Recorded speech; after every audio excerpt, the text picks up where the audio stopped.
What's happening, fam? L.A.R movement still moving. Book is entitled Lessons from a Non-Custodial Father at Amazon, Kindle, and Create Space. Link will be in the description box below as usual. Go get it. PayPal link there also. They asked me to put it up, so I put it up. Thank you everybody for supporting. But this video is entitled, Are You Good Enough for Your Best Option? With a lot of this quote-unquote gender issues, dating issues, relationship issues, love issues, everybody has a first round draft pick who they may or may not wind up getting, right? Normally it's the latter. You don't get your first choice, and nobody wants to be anybody else's second choice. But along the way, you got to ask the question, are you quote unquote good enough for your best option? Now, I'm going to break this down in different ways. You know, in a superficial way, this is where everybody goes first anyways. On a superficial level, are you good enough for your best option? If you're just going by attractiveness, are you attractive enough for your best option? When you look at your best option and look the caliber of people, your best option should probably be, in your opinion, who they should probably be hooked up with. Do you fit in that category? Normally, people don't, but we're delusional about our own self-worth, right? The other thing,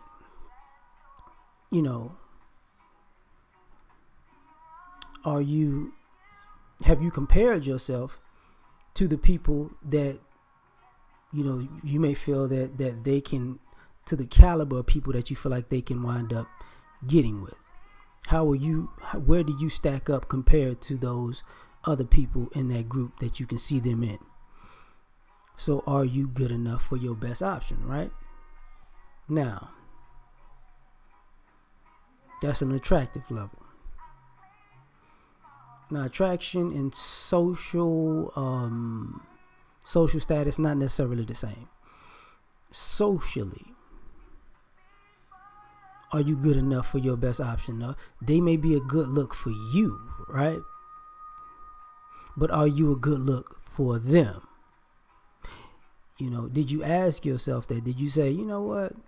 If me and this person got together, socially, I will go from here to here, right? Well, if that's the case, if they decide to choose you, will they socially go from here to here, or are you the only one that's getting bumped up? So if that's the case, then you're not good enough for your best option. Okay. Financially, are you good enough for your best option? Now, finances is a tricky thing because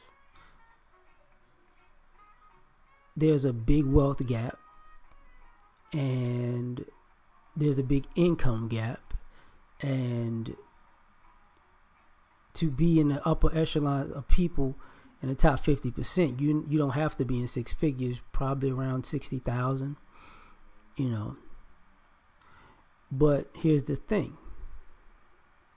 Debt. How much money have you made versus how much debt you've accrued, right? So, socially awkward, right? And that's a problem.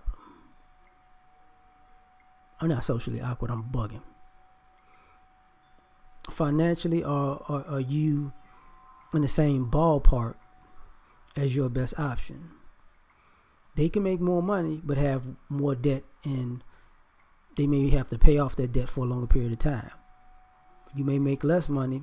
Your lifestyle may not be as good as theirs because they spend more for the lifestyle than you, but you don't have the debts that they do, right? So can you live their lifestyle, or can they live your lifestyle, right? Can your lifestyles, how can I say this? are your lifestyles compatible, or can your lifestyles be financially compatible? You know, can your living within your means or below your means of frugalness, can it actually match them living at their means or above their means if they're doing too much, or vice versa? So are you good enough for your best option financially? You know, if you make this, they have to make, if you make this much, they got to make this much. Well, you're not on their level, right? And if they make this much and they have less debt than you, and you make this much, then are you really good enough for your best option financially? You know, because ultimately character isn't taken into consideration, and that's the issue with it, because ultimately character is a back end thing. Now, what winds up happening is your character good enough for your best option? Now, a lot of times people overlook a person's integrity, ethics, morals, if they fit the attractiveness and superficial and a lifestyle kind of thing, right? But internally, are they a good person? Are you a good enough person to be with that person? You get what I'm saying? Like, if they're going in a positive direction, are you going in a negative direction with your best option, right? So are you good enough for your best option? Because sometimes this is where resentment lies in, where you meet a person that you get with that you feel is your best option, and they may be ultimately actually a better person than you, not just in certain aspects, just in totality. And you might feel like you was on their level, and then you get with them, and then you're not.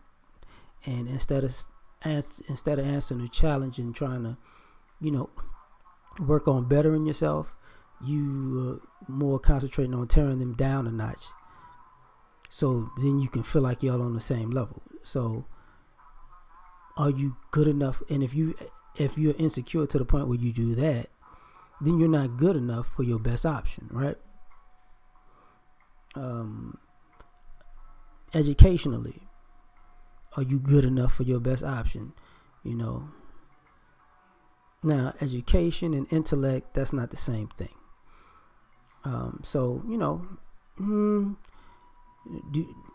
If you have a degree, do they have to have if you have a postgraduate degree, do they have to have a postgraduate degree, or could they have a degree and just be very intelligent, or no degree and be very intelligent? Can they be successful, just as successful as you are with all of your education without the education? Or can they be just as knowledgeable as you? You get what I'm saying? Vice versa. Maybe your best option, you come to find out they're not as educated as you. Does that make you feel beneath them or above them? You know what I'm saying? So you got to ask yourself, how, if they're successful because of this, or if they're successful in spite of this, am I good enough for my best option? Because a lot of us, we when it comes to self-evaluation,